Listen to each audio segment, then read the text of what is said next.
Hello and welcome to my channel. I hope you enjoy this story. I'm going to try and upload a new story each day. Holly's Sinister Séance. The Isle of Wight, with its rolling green hills and quaint seaside towns, seemed an unlikely setting for horror. Yet nestled among the island's charming villages lay dark secrets, whispered by the wind through ancient trees. Holly Arnold and her friends, seeking a thrill, had chosen this seemingly serene backdrop for their daring adventure as Séance to communicate with the spirit of Holly's recently deceased grandmother, Evelyn. The idea had been Olivia's, a self-proclaimed medium with a flair for the dramatic. "It's the perfect place," she'd insisted, her eyes gleaming with excitement.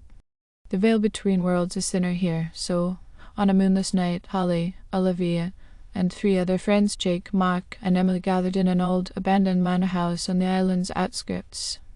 The manor, rumoured to be haunted, loomed against the dark sky, its windows like empty, staring eyes. The air was thick with the scent of decay and mildew, and the floorboards creaked beneath their feet as they entered. They settled in a dimly lit room, the walls covered in peeling wallpaper and the air cold and damp. A round table stood in the centre, its surface scratched and scarred from years of neglect. Olivia set up the saint's paraphernalia, candles, a planchette, and an old Ouija board she claimed had been used in countless rituals. "Are you ready?" Olivia asked, her voice hushed with anticipation. Holly nodded, her heart pounding in her chest. She wasn't sure she believed in spirits, but the chance to speak with her grandmother one last time was too tempting to pass up. They joined hands, forming a circle around the table. Olivia began to chant softly, invoking the spirits of the dead. The candles flickered, casting eerie shadows on the walls. The planchette started to move, seemingly of its own accord, spelling out a message, *EVELYN*. Holly's breath caught in her throat. "Grandma," she whispered, tears welling in her eyes. The planchette moved again. "YES. Ask her something only she would know," Jake suggested, his voice trembling. Holly thought for a moment. "Grandma, what was the name of your childhood dog?" The planchette hesitated, then spelled out BUSTER. Holly gasped. "That's right," she said, her voice shaking with emotion. "It's really her." But as the saints continued, the atmosphere grew colder, and an oppressive sense of dread settled over the room. The planchette's movements became erratic, spelling out incoherent messages and strange symbols. Olivia's chanting grew louder, more frantic. Suddenly, the candles went out, plunging the room into darkness. A chilling wind swept through the room, extinguishing any lingering warmth. Holly felt a presence, a cold, malevolent force that sent shivers down her spine. "Something's wrong," Olivia said, her voice trembling. "We need to stop," but it was too late. The entity, whatever it was, had been unleashed. A guttural growl emanated from the darkness, and Holly felt a searing pain in her chest. She screamed, clutching at her heart, as a sinister force took hold of her. Her friends watched in horror as Holly's eyes rolled back, and a deep, inhuman voice spoke through her. "You have summoned me," it intoned, "and now you shall pay the price." Mark lunged for the candles, trying to relight them, but an invisible force slammed him against the wall. Emily shrieked, scrambling to her feet, only to be thrown back by the same unseen power. Jake and Olivia, frozen in terror, could do nothing but watch as Holly no longer herself rose from her seat, a wicked smile twisting her lips. The entity possessing Holly wreaked havoc upon the group, tossing them around the room like rag dolls. It laughed, a sound that chilled them to the bone, reveling in their fear and pain. Desperate, Olivia tried to remember the banishment ritual, her mind racing. "We need to break the circle," she shouted, hoping to disrupt the entity's hold.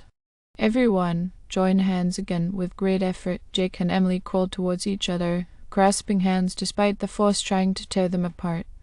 Mark, bruised and bloodied, managed to join them, completing the circle once more. Olivia began to chant, her voice steady despite the chaos around her. "Spirits of the dead, we banish thee. Return to the realm from whence you came. By the power of light, we cast you out." "Holly, no!" The entity shrieked in rage, fighting against the power of the ritual. But Olivia's chant grew stronger, the words resonating with a force that seemed to fill the room with light. The entity howled, a sound of pure hatred and despair, as it was slowly forced from Holly's body. With a final, agonized scream, the entity was expelled, leaving Holly to collapse to the floor, unconscious but alive. The oppressive atmosphere lifted, and the candles flickered back to life, casting a warm, reassuring glow. The friends, battered and traumatized, helped each other to their feet. Holly stirred, opening her eyes with a groan. "What happened?" she asked, her voice weak. "It's over," Olivia said, her face pale but determined. "The entity is gone." They left the manor house in silence, each of them lost in their thoughts. The night air was cool and fresh, a stark contrast to the suffocating darkness they had just escaped.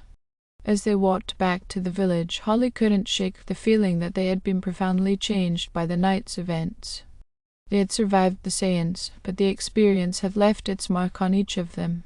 The memory of the malevolent entity's presence would haunt their dreams, a reminder of the dangers that lurked just beyond the veil of the living world. As for Holly, she vowed never to meddle with the supernatural again. Some doors, once open, could never be fully closed, and some spirits, once summoned, could never be truly banished. The Isle of Wight, with its picturesque landscapes and tranquil charm, would forever hold a darker significance for Holly and her friends. For they had glimpsed the shadows that lay beneath its surface, and they knew that some secrets were better left undisturbed. Months passed since the sinister séance, and life on the Isle of Wight began to return to a semblance of normalcy for Holly and her friends. However, the lingering memories of that fateful night remained a shadow over their lives. Holly had moved back to her family home, seeking comfort in familiar surroundings. She tried to distract herself with daily routines, immersing herself in work and hobbies. Yet she couldn't shake the feeling that something still watched her from the darkness. Every creak of the floorboards, every whisper of the wind seemed filled with sinister intent. Her friends were affected too. Olivia, once so confident in her medium abilities, refused to conduct any more séances. She had turned inward, haunted by guilt for having led them into danger. Jake and Mark, both more physically scarred, threw themselves into physical activities, trying to chase away their fears through exertion. Emily, the most sensitive among them, had become a recluse, her bright spirit dimmed by the trauma. One night, as Holly sat in her room, she felt an overwhelming sense of dread. The air grew cold, and she noticed her breath forming misty clouds. A shiver ran down her spine, and she turned to see her grandmother's old mirror on a wall, the glass fogging over as if breathed upon by some unseen presence. Words began to form in the condensation. Asterisk, help me, asterisk. Holly's heart raced. She knew she couldn't ignore this. She had to confront whatever still lingered. Gathering her courage, she called her friends, urging them to meet her back at the manor. Reluctantly, they agreed, each feeling a sense of duty to their shared ordeal. They arrived at the manor just as dusk settled, casting long shadows across the overgrown grounds. The house stood as ominously as ever, its windows dark and empty. Holly pushed open the creaking door, the sound echoing through the empty halls. Inside, they found the room where they had held the séance. The table was still there, the Ouija board and planchette untouched. Holly lit the candles, their flickering flames casting eerie shadows. "We need to finish this," Holly said, her voice steady despite the fear gnawing at her. "We need to find out what it wants and send it back for good." They joined hands once more, forming the circle. Olivia, though visibly shaken, began the chant to summon the spirit. The temperature dropped, and the oppressive feeling returned, pressing down on them like a physical weight. The planchette moved again, spelling out a message trapped. "Who are you?" Holly asked, her voice barely above a whisper.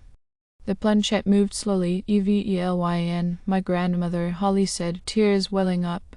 "Why are you here?" Asterisk, not alone, asterisk, came the reply, followed by danger. A sense of urgency filled the room. Olivia continued chanting, her voice growing stronger. "What do we do?" Holly asked, desperation creeping into her tone. Asterisk, banish asterisk, the board spelled out, then hurry. Holly looked at Olivia. "Can you do it?" Olivia nodded, her face pale but determined. "We need to perform a banishment ritual, all of us together. We have to be strong." They followed Olivia's lead, chanting in unison as she recited the incantation. The air grew colder, the candles flickering violently. The ground beneath them seemed to tremble. Holly felt a dark presence fighting against them, its rage palpable. A sudden, ear-splitting scream filled the room, and the candles were extinguished. The darkness was absolute, and Holly felt the malevolent entity pushing back with all its might. But they held their ground, their voices rising above the chaos. Light exploded from the center of their circle, a blinding flash that forced the darkness to retreat. The scream faded, replaced by a heavy silence. Slowly, the light dimmed, revealing the room as it had been. The oppressive atmosphere was gone, replaced by a sense of calm. Holly, exhausted, looked around at her friends. They were all pale and trembling, but alive. She felt a warmth on her shoulder and turned to see a faint, glowing figure, her grandmother, Evelyn. "Thank you," Evelyn's voice echoed in Holly's mind, filled with gratitude and love. "You've set me free." Tears streamed down Holly's face. "Goodbye, Grandma." The figure smiled and faded away, leaving Holly with a sense of peace she hadn't felt in months. The nightmare was finally over.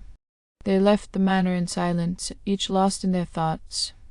As they walked away, the first light of dawn began to break over the horizon, casting a hopeful glow over the Isle of Wight. The friends knew they had been through something that would bind them forever, a shared battle against the darkness. For Holly, the experience had changed her profoundly. She had faced her fears and emerged stronger, with a deeper understanding of the thin veil between the living and the dead. The island, once a place of horror, now held a sense of closure and peace. As they parted ways, Holly looked back at the manor one last time.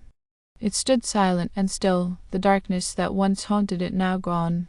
She smiled, feeling her grandmother's presence still watching over her. The future, she realized, was bright and full of possibilities. And with that, Holly and her friends stepped into the light, leaving the shadows of the past behind them. Thank you for listening. I hope you enjoyed this story. Please don't forget to like, and even better, like and subscribe. Thank you very much, and I hope you have had or have a great day.